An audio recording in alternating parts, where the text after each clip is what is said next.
Bonsoir, chers téléspectateurs. Bienvenue dans cette édition de journal. Démarrage des travaux de bitumage de la route Ouida-Pomassé pour le bonheur des populations de ces deux localités. C'est l'un des piliers essentiels du programme d'action du gouvernement. On en parle en début d'édition. Tournée statutaire du préfet du littoral, moment d'échange mais aussi de bilan des actions du gouvernement. En dehors du Bénin, le candidat Moïse Katumbi suspend sa campagne électorale suite à la répression policière de manifestations populaires.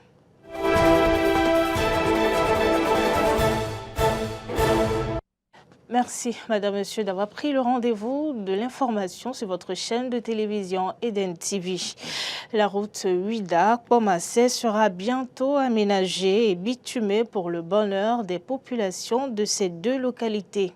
Les travaux de bitumage, les travaux d'aménagement ont démarré et dureront 14 mois. La Société des infrastructures et de l'aménagement du territoire en est le maître d'ouvrage délégué et l'entreprise Exige International assure le contrôle et la surveillance des travaux. Les travaux d'aménagement et de bitumage de la route Ouida-Pomassé sont financés par le budget national. C'est l'un des piliers essentiels du programme d'action du gouvernement. Deuxième étape de la tournée statutaire du préfet du littoral. Elle s'est déroulée hier à la Maison des Jeunes d'Agla. Un grand moment d'échange au cours duquel les actions du gouvernement de la rupture pour le développement de la ville de Cotonou ont été passées au peigne fin. Le reportage de Carole Olaye. Au-delà d'un habituel moment d'échange, c'est à un moment de vérité que autorités préfectorales, acteurs de la gouvernance locale et administrés du 7e au 13e arrondissement de Cotonou se sont adonnés. De nombreuses préoccupations relatives à la sécurité, à la santé, à l'éducation, au manque d'emploi et à la construction des infrastructures visant un réel développement de la ville de Cotonou ont été posées par les chefs d'arrondissement, les femmes, les jeunes, les sages à travers leurs représentants. Pour répondre à toutes ces préoccupations, le préfet Alain Orunla, en abordant point par point les nombreuses actions concrétisées par le gouvernement de la rupture, a su convaincre les populations du grand travail qui est abattu. L'étape d'aujourd'hui, qui est une étape exaltante, nous a permis de faire le point des acquis du programme d'action du gouvernement, tel que décliné dans le département du littoral, qui est celui qui a le plus bénéficié des actions et des œuvres du gouvernement et de son chef.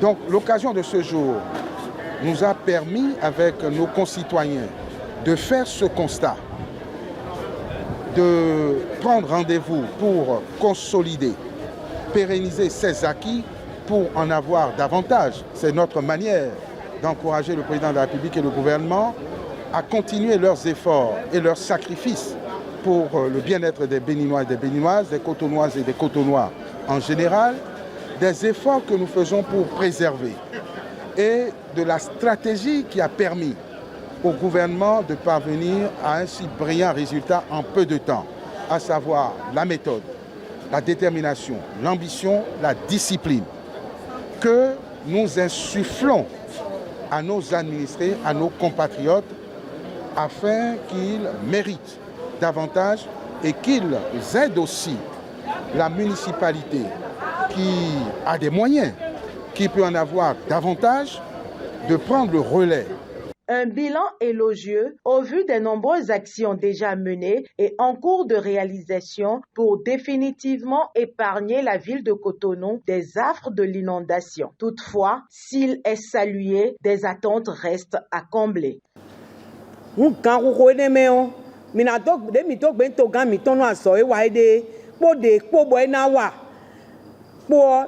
remercions beaucoup le chef de l'État pour tout ce qu'il a déjà fait et nous lui demanderons de ne point écouter ceux qui ne reconnaissent pas ses efforts, mais plutôt nous, ses enfants, qui attendons encore beaucoup de lui. Je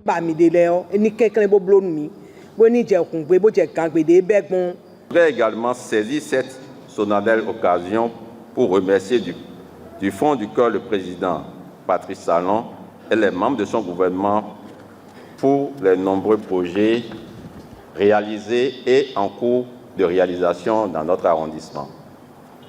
Je voudrais citer le programme d'assainissement pluvial de Cotonou, PAPC, le programme d'adaptation des villes au changement climatique, PAVIC, sans oublier la première phase du projet Alphatage.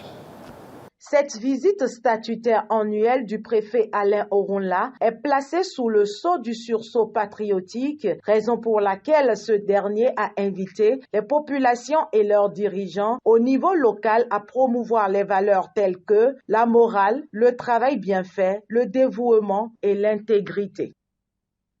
Dans le cadre de l'organisation en février 2024 de la 4e édition du Forum des mines et pétroles de la CEDEAO ECOMOF au Bénin, le ministre de l'Énergie, de l'Eau et des Mines a donné un point de presse hier à Cotonou. Je vous invite à suivre un extrait de sa déclaration.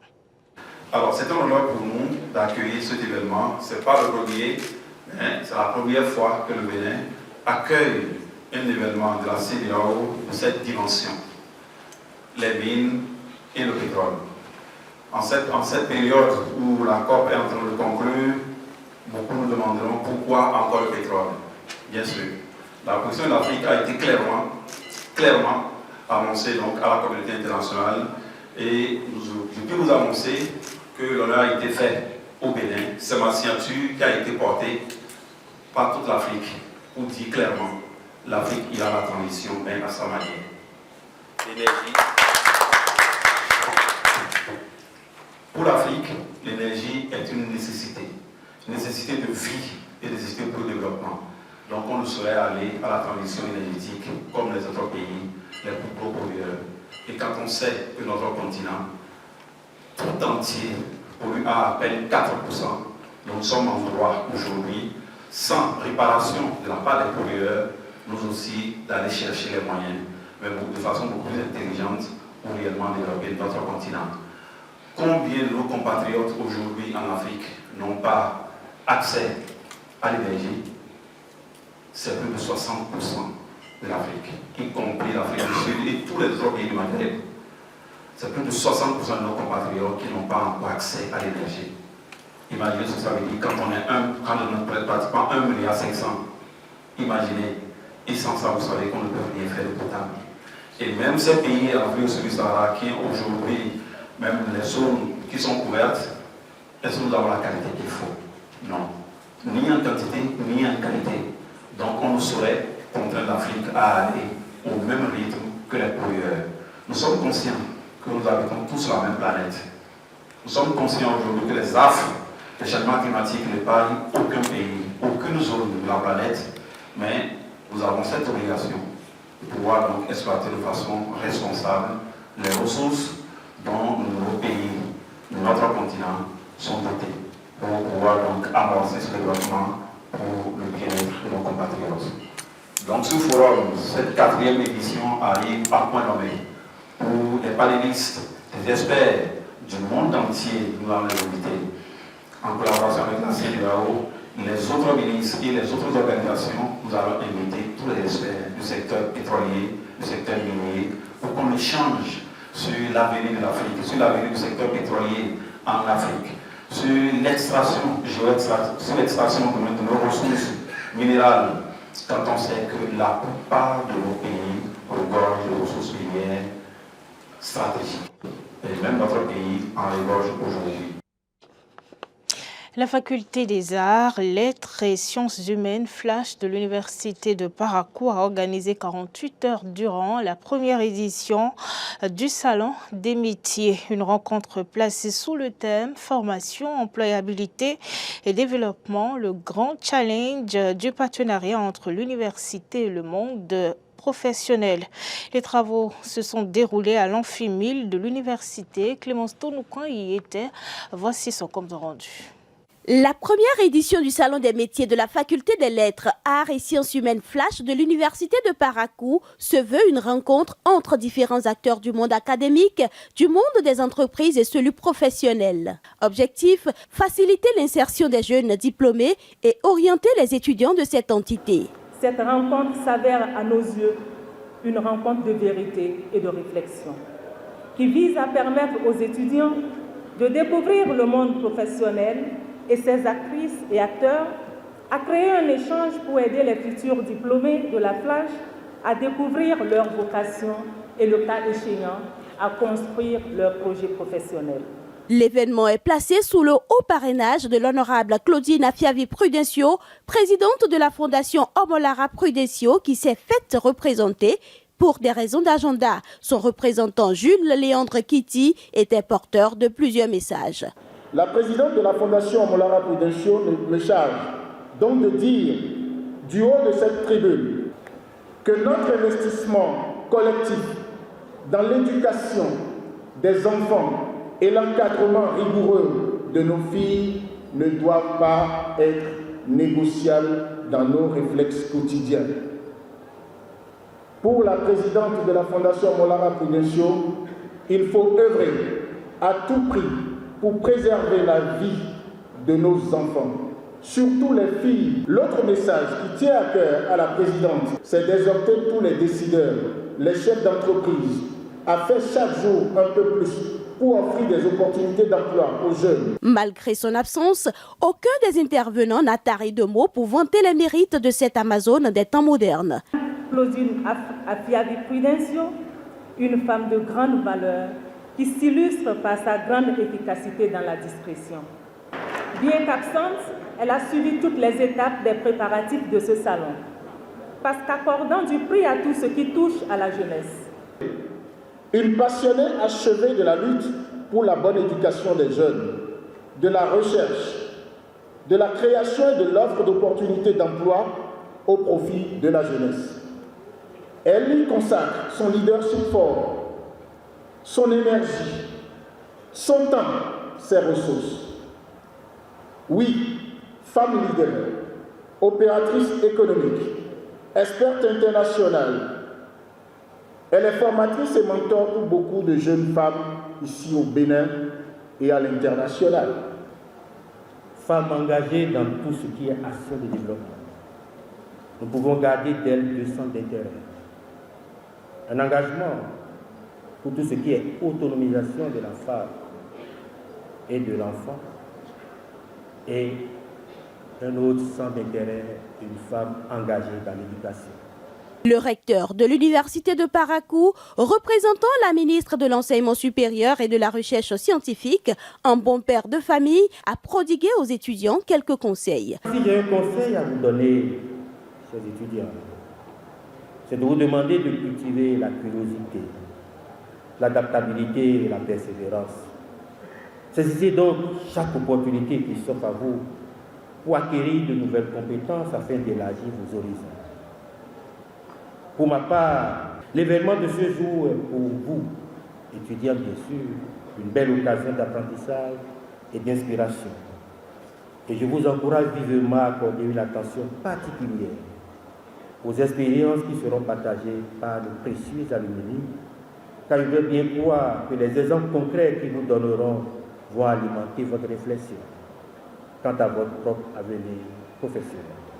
Les partenaires du salon ont installé des stands pour montrer à la communauté universitaire leurs offres. Audience hier à l'Assemblée nationale. 2 personnalités ont été reçues au Palais des gouverneurs à Porto Novo par le premier vice-président de l'Assemblée nationale, Barthélémy Kassa. On retrouve notre correspondant Prince Martial à Goluagbo pour plus de détails. Le premier vice-président de l'Assemblée nationale, Barthélémy Kassa, au Palais des gouverneurs à Porto Novo, 2 personnalités. La première, Eloge Zodéougan, est venue présenter le rôle que joue son association Sowutu, qu'il préside. Accompagné pour la circonstance d'un sociétaire allemand, membre de la dite association, Eloge Zodéougan a mis un accent particulier sur les domaines d'intervention de Sowutu depuis l'Allemagne jusqu'au Bénin. La deuxième personnalité, Dr Eric Vechueren, directeur pays de l'ONU-SIDA, pour le Bénin et le Togo est porteur d'un message. J'ai voulu informer l'Assemblée nationale de la visite probable de notre directrice exécutive et sous-secrétaire générale des Nations Unies, Mme Winnie Byanyima, probablement au courant du mois d'avril. On a échangé un peu autour du projet de réforme de loi potentielle, autour des blocages, des obstacles qui empêchent les gens d'accéder librement à tous les services de VIH. Cela dit, le Bénin a déjà des lois extrêmement favorables, mais il y a peut-être des petits changements, des petites améliorations à améliorer, plus spécifiquement sur la loi VIH.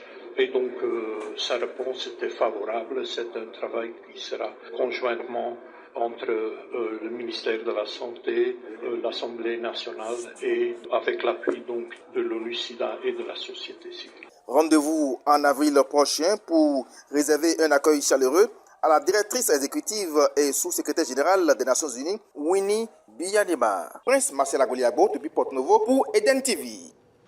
En dehors du Bénin, en RDC, l'un des principaux candidats de l'opposition à l'élection présidentielle congolaise qui aura lieu la semaine prochaine, Moïse Katumbi, suspend temporairement sa campagne électorale après des violences, après l'un de ses rassemblements électoraux. Reportage.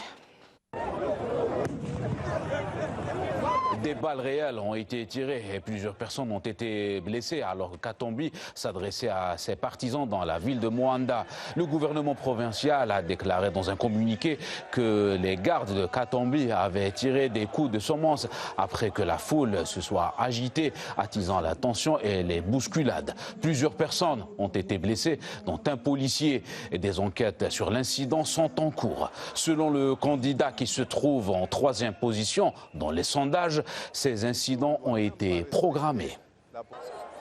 Afin d'éviter de nouvelles provocations, j'ai décidé de suspendre temporairement ma rencontre avec les citoyens des villes de Kananga et Chikapa. Les images, les tirs à balles réelles de la police et les témoignages confirment que ces incidents étaient programmés, planifiés et orchestrés avec une volonté d'aller au crime. Dieu n'a voulu autrement. C'est la fin de cette édition du journal. Merci madame, monsieur de nous avoir suivis. Bon début de week-end.